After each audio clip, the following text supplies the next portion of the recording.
Bienvenue dans le podcast La Clé de Soi. C'est un rendez-vous pour les femmes qui se demandent comment reprendre les rênes de leur vie. Ici, nous abordons tout ce qui bloque notre potentiel, ce qui limite notre audace, ce qui entrave notre épanouissement, mesdames. Je suis Julita, votre guide dans cette aventure de découverte de soi. Chaque semaine, je vous propose des partages inspirants. Je suis également coach en transformation personnelle. J'aide les femmes à trouver leur juste place, à créer une vie remplie de sens. Si vous ressentez le besoin de faire bouger la vôtre, prenez rendez-vous pour me raconter votre histoire à vous. Et si vous êtes prête, on va commencer l'épisode du jour. Et aujourd'hui, on parle du regard des autres.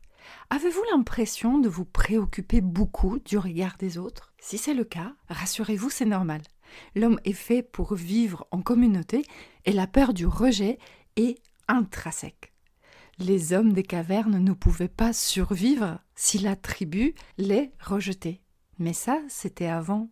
Et quand bien même la peur du jugement reste légitime aujourd'hui, j'aimerais vous parler du sentiment paralysant, celui où vous n'osez rien faire par la peur d'attirer l'attention sur vous.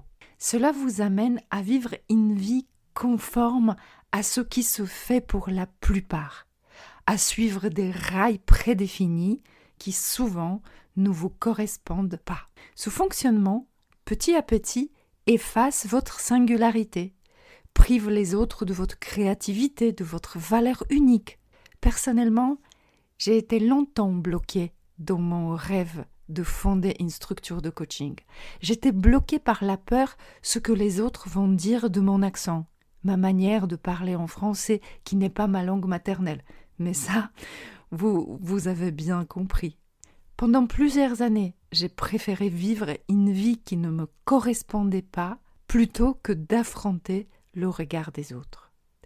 Pour moi, mais comme pour beaucoup d'entre nous, cette audace paraissait héroïque.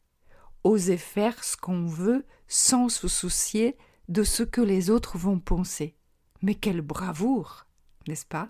Et pourtant, c'est la clé indispensable pour créer une vie épanouie. Je vous invite à vous autoriser à exprimer vos véritables besoins et envies. Est-ce une chose facile ? Non. Le conditionnement humain fait que vous allez appréhender ce moment. Mais c'est la première étape à franchir sur le chemin de votre épanouissement. J'ai une amie qui, au moment où j'enregistre ce podcast, est en train de mettre une boutique en ligne de produits naturels. Elle m'a confié que cette action lui provoque des maux de ventre depuis plusieurs jours, tellement elle appréhende le jugement de son travail. Vous savez quoi ? J'admire son courage. Elle a compris que la réalisation de son rêve doit passer par là. Pour vous faciliter à démarrer ce travail, je vous donne une clé. Je vous parle de 3 pensées erronées sur le regard des autres. Erreur numéro 1, on croit savoir ce que les autres pensent de nous et on se trompe. Ce que nous imaginons, c'est la projection de ce que nous pensons de nous-mêmes. Nous fondons nos croyances sur la perception de nos défauts, sur le souvenir de nos échecs et sur de nombreuses critiques que nous faisons constamment à notre propre sujet.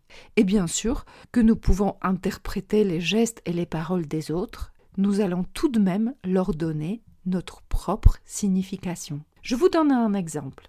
Si vous croyez que pour réussir votre vie professionnelle, il vous manque un diplôme, le bac, la licence, la maîtrise, peu importe. Dans toutes les recherches de travail, vous manquerez de confiance en vous. Et vous serez persuadé que vous n'avez pas l'essentiel, que les autres pensent que vous n'êtes pas assez qualifié. Avec cette croyance, bien évidemment, vous aurez du mal à trouver le poste de vos rêves. Vous aurez la conviction que les autres voient en vous cette personne qui n'a pas assez de diplôme, qui n'est pas légitime, qui ne devrait même pas être là. En réalité, personne ne se préoccupe de votre cursus d'études, mais c'est ce manque de confiance en vous qui vous empêche d'avancer. Et on y est imprégné. Quand on a ce sentiment de manquer l'essentiel, on y pense tout le temps. Et cela impacte notre manière de nous comporter, de prendre les décisions dans plusieurs domaines de vie. Travail, relations sociales, vie sentimentale. Comment dépasser cela ? Je vous invite à chercher dans votre entourage des exemples de personnes qui ont réussi malgré le même handicap que vous croyez insurmontable. Vous pouvez même les questionner comment ils ont fait. Vous pouvez aussi lister tous les atouts que vous possédez et qui sont bien plus importants que l'élément manquant.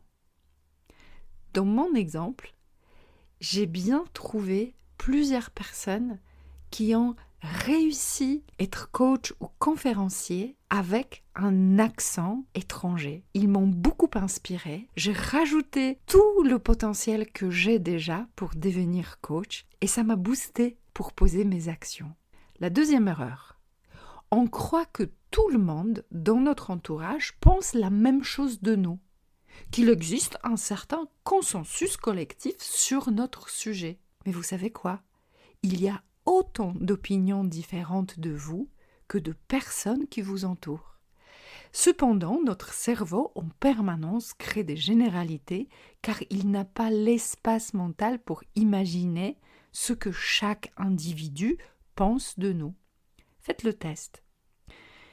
Est-ce que vous dites souvent la phrase « Mes amis pensent que je suis… » Rarement vous allez vous demander ce que chacun de vos amis individuellement pense de vous. La croyance globale se forge à partir d'une opinion clairement exprimée que vous avez enregistrée à un moment donné et que vous considérez depuis comme unique.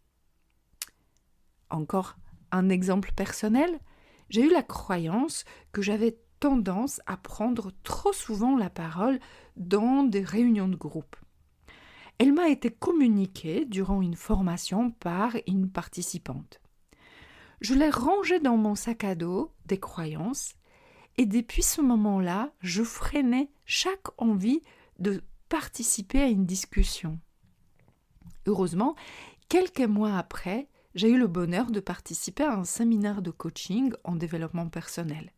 L'exercice de clôture de ce séminaire demandait à chaque participant dire une chose positive sur celui qui a été désigné. Quand mon tour est arrivé, j'ai vécu un moment incroyable. Plusieurs personnes m'ont dit d'apprécier mes prises de parole, qu'ils trouvaient pertinentes et qui donnaient souvent une approche intéressante. Désormais, je prends pleinement plaisir à m'exprimer quand j'en ai envie. Et ce podcast en est la preuve. Souvenez-vous qu'une opinion est différente en fonction de chaque personne, en fonction qu'elle soit introvertie ou extravertie, si elle apprécie la discussion ou pas. Elle dépend aussi de son éducation, de la relation que vous avez avec, des attentes de chacun. Tout le monde n'a pas la même opinion de vous. Troisième erreur est de croire que les autres savent mieux que vous et que leur avis a plus d'importance que la vôtre. Si vous pensez cela, souvenez-vous que chaque personne se forge son opinion sur vous à travers ses propres filtres. Pourquoi cette opinion partielle, subjective et conditionnée serait plus vraie que la vôtre sur vous-même? C'est bien vous qui vous connaissez le mieux. Vous avez conscience de vos compétences, de vos motivations, de votre potentiel. Je ne dis pas que l'avis des autres ne doit pas compter du tout et que la vôtre est la seule qui importe.